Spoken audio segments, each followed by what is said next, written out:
बदलना चाहो भाग्य, बहुत आसान है रास्ते, अब रोजगार के वास्ते नए आसान रास्ते।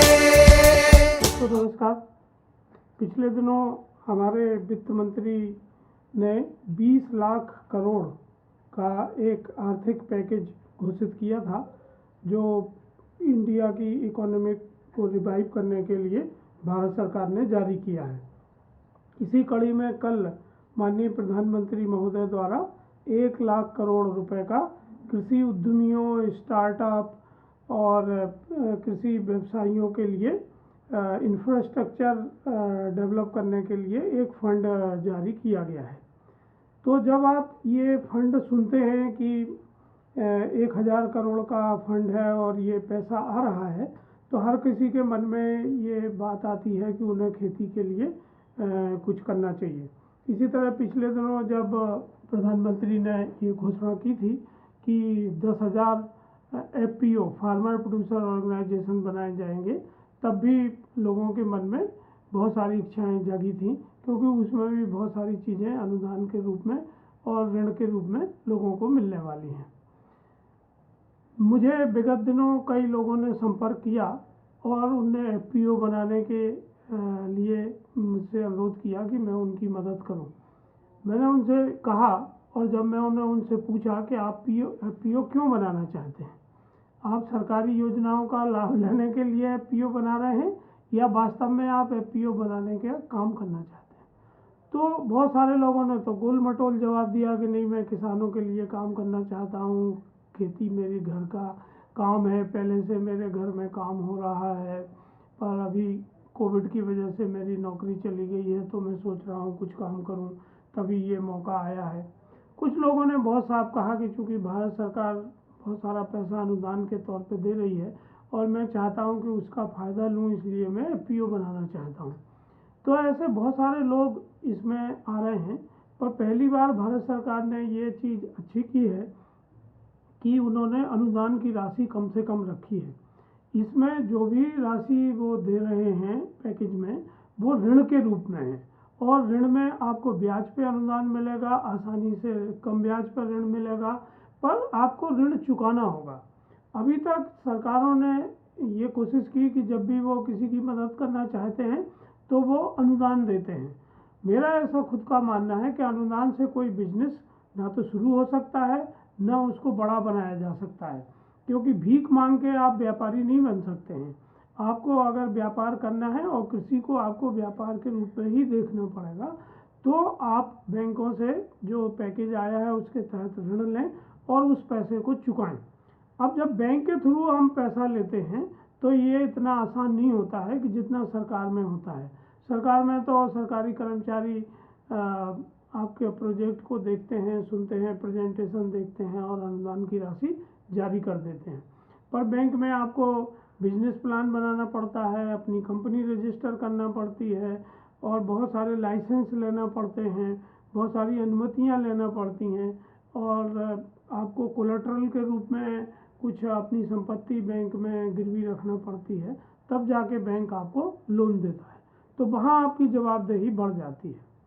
तो मैं बहुत सारे अपने छोटे साथी और जो मेरे किसान साथी भाई हैं, और ख़ासतौर से ऐसे युवा हैं जो ग्रामीण क्षेत्रों में काम करना चाहते हैं और इन योजनाओं का लाभ लेना चाहते हैं, तो उनको ये समझना चाहिए कि वो जब भी किसी योजना का लाभ लेने की सोच रहे हैं तो उसको वो व्यवसाय के तौर पर देखें, उसके नफ़ा नुकसान को समझें, मार्केट में उस चीज़ की ज़रूरत को समझें, और फिर ही उस काम के लिए वो बैंक में लोन के लिए अप्लाई करें। अब इसके लिए जो कागजी कार्रवाई होती है वो बहुत लंबी होती है और बहुत सारे साथी इतनी कागजी कार्रवाई नहीं कर पाते हैं। तो ई फसल में हमारे पास इस तरह के विषय विशेषज्ञ हैं, जो कंपनी सेक्रेटरी हैं, CA हैं, चार्टर अकाउंटेंट हैं, और बिजनेस को समझने वाले लोग हैं, और जो बिजनेस चला रहे हैं उनको उनका प्रैक्टिकल अनुभव है, टैक्सेशन वाले लोग हैं जो आपकी मदद कर सकते हैं। और यहाँ आपको बहुत ज़्यादा खर्चा करने की भी ज़रूरत नहीं होती है। ई फसल छोटे छोटे उद्यमियों को आगे लाने के लिए मदद कर रहा है। तो आप लोग भी ई फसल से जुड़ के ये मदद ले सकते हैं। सबसे पहले आपको अपना आसपास ये देखना होगा कि क्या समस्या है, किसानों की क्या समस्या है, उस सब समस्या का आपके पास क्या समाधान है जो अभी बाज़ार में उपलब्ध नहीं है। उस समाधान को आप कैसे लागू करेंगे, उसका एग्जीक्यूशन कैसे होगा, और उस एग्जीक्यूशन के लिए आपको कितने पैसे की ज़रूरत है, आपकी टीम कौन होगी, कौन कौन आपके साथ काम करेंगे। ये 5 चीज़ें अगर आप तय कर लेते हैं और आप ई फसल से सहयोग मांगते हैं तो ई फसल आपको आपके आइडिया को रिफाइन करने में मदद करेगी, आपके बिजनेस प्लान को बनाने में और उसे बैंकेबल बनाने में मदद करेगी। आपके जो कंपनी रजिस्टर करना है या कोऑपरेटिव रजिस्टर करना है या एफपीओ रजिस्टर करना है, उसमें आपकी मदद करेगी। इसके लिए जो कागजी कार्रवाई है, इसके लिए जो लाइसेंस है, इसके लिए जो एनओसी वगैरह लेना है, उसमें आपको गाइड करेगी कि कहाँ से क्या चीज़ मिलती है, कैसे आपको अप्लाई करना है। तो आप देखेंगे कि जो भारत सरकार कोशिश कर रही है कि गांव में छोटे छोटे एंटरप्रेन्योर्स अपना व्यवसाय शुरू करें, जिससे न केवल उन्हें रोज़गार मिले बल्कि गांव के दूसरे बेरोजगारों को भी रोज़गार मिले। साथ ही अगर गांव में इंफ्रास्ट्रक्चर डेवलप होता है, प्रसंस्करण की सुविधाएं विकसित होती हैं, भंडारण की सुविधाएं होती हैं, कोल्ड स्टोरेज बनाए जाते हैं, तो अभी किसान जो डिस्ट्रेस सेलिंग करता है, जैसे आप देखते हैं कि एक साथ सबकी फसल आती है, फिर सभी लोग एक साथ बाज़ार में बेचने के लिए भागते हैं, तो पूर्ति बढ़ जाने से भाव घट जाते हैं और किसान को घाटे में बेचना पड़ता है। जबकि वही व्यापारी जिनके पास गोडाउन होते हैं या पूंजी की व्यवस्था होती है, वो उन चीज़ों को खरीद के फिर उनको वो ग्रेडिंग करते हैं, ठीक से पैकिंग करते हैं, कुछ दिन रखते हैं और भाव बढ़ने पर ज़्यादा भाव में उस सामग्री को बेच देते हैं और उसका लाभ उनको मिलता है।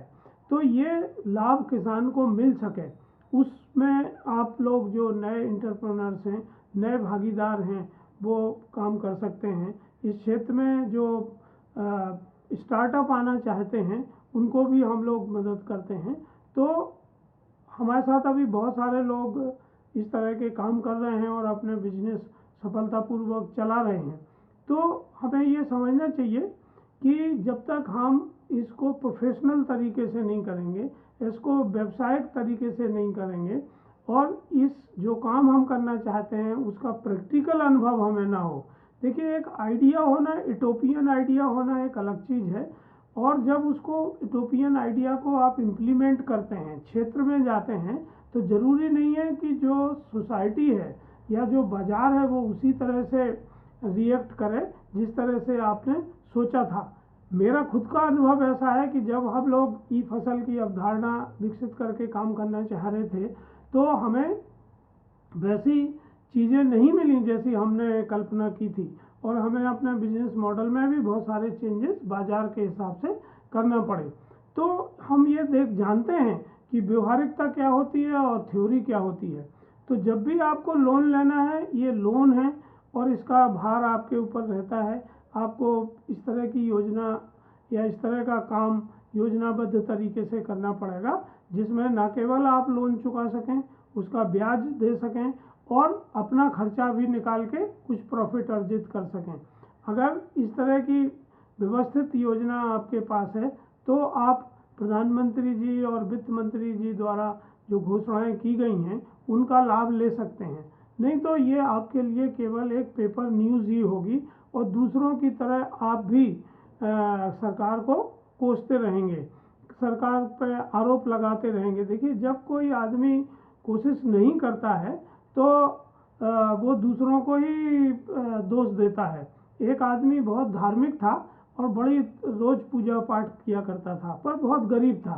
तो उसने भगवान से कहा कि हे भगवान, मेरी लॉटरी खोल देना। और रोज़ वो प्रार्थना करता, रोज़ प्रार्थना करता, रोज़ पूजा करता, रोज़ लॉटरी के लिए प्रार्थना करता। और एक दिन वो चल बसा, और चल बसा तो भगवान के सामने पहुंचा। तो भगवान से उसने कहा कि देखिए, मैंने आपकी इतनी सेवा पूजा की, आप पे इतनी श्रद्धा रखी, मैंने एक ही चीज़ मांगी थी कि मेरी लॉटरी खोल दे। आपने कभी मैंने कोई और चीज़ आपसे अपेक्षा नहीं की, पर आपने मेरी लॉटरी नहीं खोली। भगवान ने कहा कि हे वत्स, मैं तो तुम्हें कब से पैसा दे के लॉटरी खुलवाना चाहता था, पर तुमने पूरी ज़िंदगी लॉटरी का टिकट ही नहीं खरीदा। कितनी बार तुम लॉटरी की टिकट की दुकान से गुजरे हो। तो इसी तरह देखिए, भारत सरकार और राज्य सरकारें ये कोशिश कर रही हैं, पर पहल तो हमें ही करना पड़ेगी। और हमें पहल करना होगी तो हमें ऐसे लोगों के साथ, ऐसे समूह के साथ जुड़ना पड़ेगा जो इस क्षेत्र में काम कर रहे हैं, ताकि वो हमारा उत्साहवर्धन कर सकें, संकट के समय में हमारे साथ खड़े हो सकें और हमारे बिजनेस को उंगली पकड़ के आगे बढ़ाने में मदद करें। तो ई फसल इसी तरह का काम कर रही है। मैं चाहता हूं कि इन घोषणाओं को अमली जामा पहनाने के लिए और अपने गांव और परिवारों की ज़िंदगी बदलने के लिए जो लोग आगे आना चाहते हैं, वो इन घोषणाओं में दी गई सुविधाओं का लाभ उठाएं और आज तक जो नहीं हुआ है, जो आज तक वो पैसे के अभाव में नहीं कर सके हैं, उन योजनाओं को लागू करने के लिए पहल करें। धन्यवाद।